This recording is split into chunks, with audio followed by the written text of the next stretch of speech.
मैं हूँ डिम्पल और आप सुन रहे हैं माई लिटिल वाइफी। आइए जानते हैं इस कहानी के बारे में।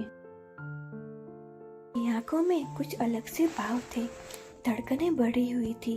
वो अब जाने को हुई कि शौर्य ने उसकी कलाई थामी। आरोही ने अपनी आंखें भींच ली। आई रियली नीड यू, वो पीछे से ही बोला। उसकी आवाज़ भी अलग सी लग रही थी, जुबान लड़खड़ा रही थी। आरोही ने नजदीक आकर सूंघा, लेकिन कोई शराब जैसी बदबू नहीं आ रही थी।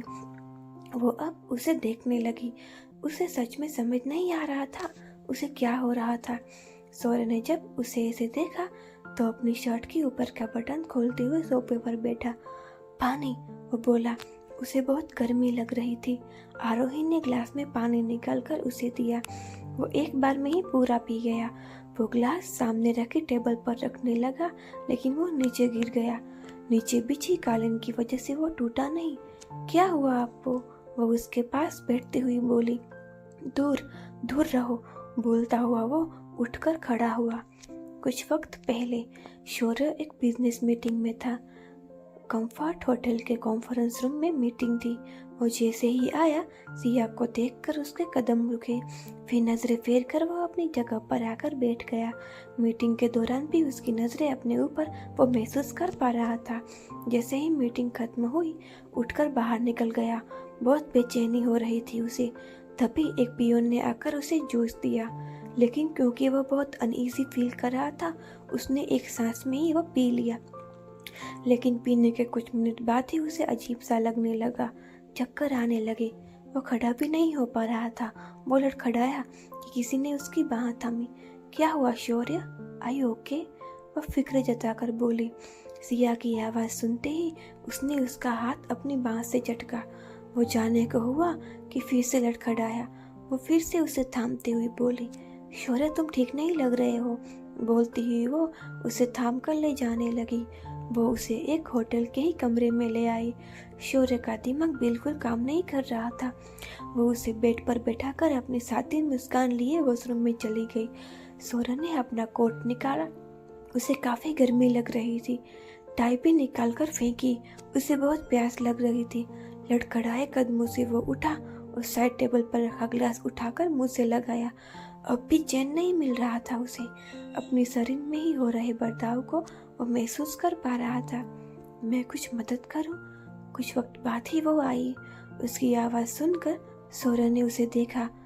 कटिया से रिवीलिंग नाइटी में वो उसे देख रही थी। उसे ऐसे देखकर शौर्य को बहुत तेज गुस्सा आया। वो नजरें फिर बाहर जाने को हुआ कि उसने आगे बढ़कर उसे पीछे से हक किया। शौर्य, आई नो तुम नाराज हो, लेकिन हम सब ठीक कर सकते हैं, वो बोली। शौर्य की बेचैनी बढ़ी। उसने अपने सीने पर रखे उसके हाथ को झटका और उसकी ओर घूम कर फिंगर पॉइंट करते हुए बोला, दूर रहो। उसे बहुत गुस्सा आ रहा था। वो अब दरवाजे की ओर बढ़ा कि वो उसके पीछे हुई। शौर्य, तुम मेरी बात नहीं समझ रहे हो। वो उसके कंधे पर हाथ रखकर बोली कि अब वो फट पड़ा। दूर रहो, समझ नहीं आ रही है? इतनी घटिया हरकत। छी, बोलकर वो बिना अपनी बात पूरी किए ही बाहर निकल गया। नीचे ट्रक ड्राइवर ने उसे लड़खड़ाए कदमों से आते देखा तो वो तुरंत ही उसकी मदद करने भागा। सर, आप ठीक है? वो उसे ऐसे देखकर पूछ बैठा। घर चलो। बार बार उसके सामने आरोही का चेहरा आ रहा था। Present situation. कमरे में आकर उसने शर्ट निकालकर फेंकी। वो बेड पर जाकर बैठा। सच में वो खुद को होश में रखने की बहुत कोशिश कर रहा था। शौर्य, क्या हुआ? आप ठीक नहीं लग रहे हैं, वो आकर उसके पास बैठती हुई बोली। शौर्य ने नजरें उठाकर उसे देखा। इस वक्त उसे अपने सामने देख कर वो कितना अच्छा महसूस कर रहा था, ये सिर्फ वही जानता था।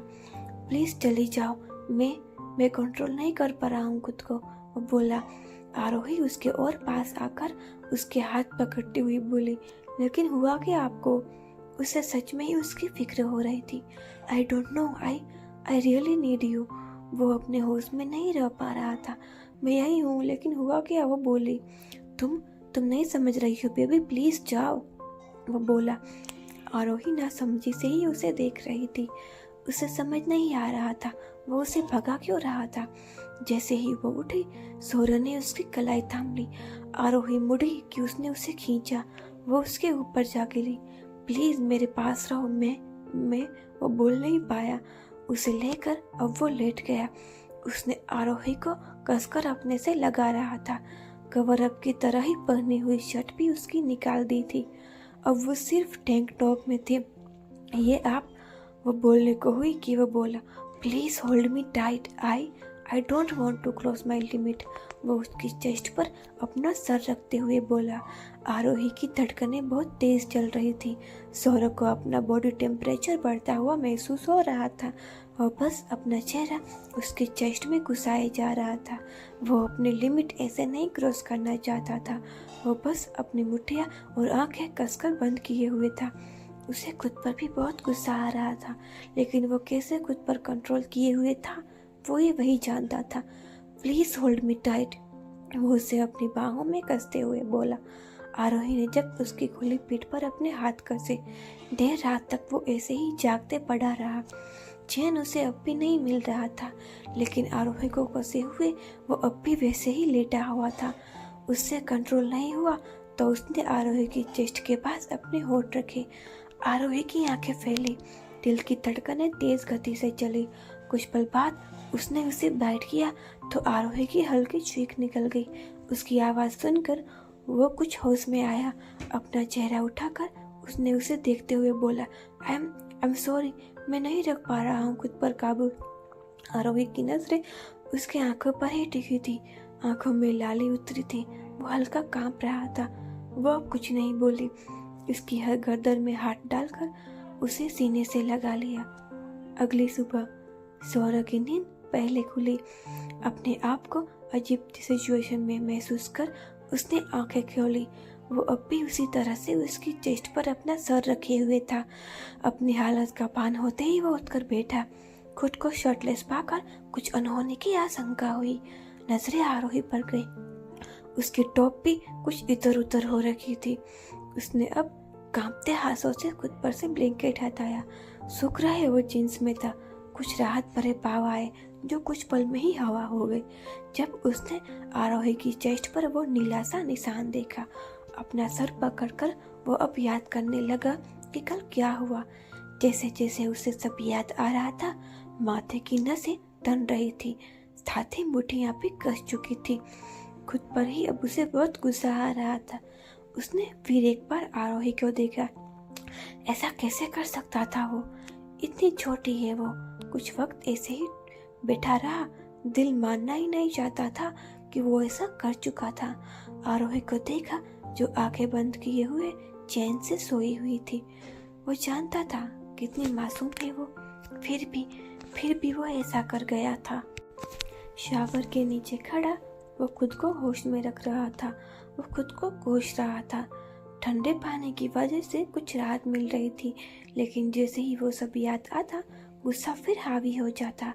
अपना हाथ दीवार पर बार बार मारते हुए वो बोल रहा था, कैसे कैसे कर सकता हूँ। हाथ से अब खून निकलने लगा। तब जाकर वो रुका। बाथरूम पहने वो बाहर आया। वो अब भी सोई हुई थी। क्लोसेट में जाकर कपड़े पहन वो उसके पास आकर बैठा। बालों से अब भी पानी टपक रहा था। बैठे बैठे ही अब उसने आरोही को बाहों में लिया। आरोही की आंख खुली। अब आप ठीक है? उठते ही वो पूछ बैठी थी। आई एम रियली सॉरी, मैं पता नहीं कैसे, बोलते हुए वो उसे ब्लैंकेट से कवर कर चुका था।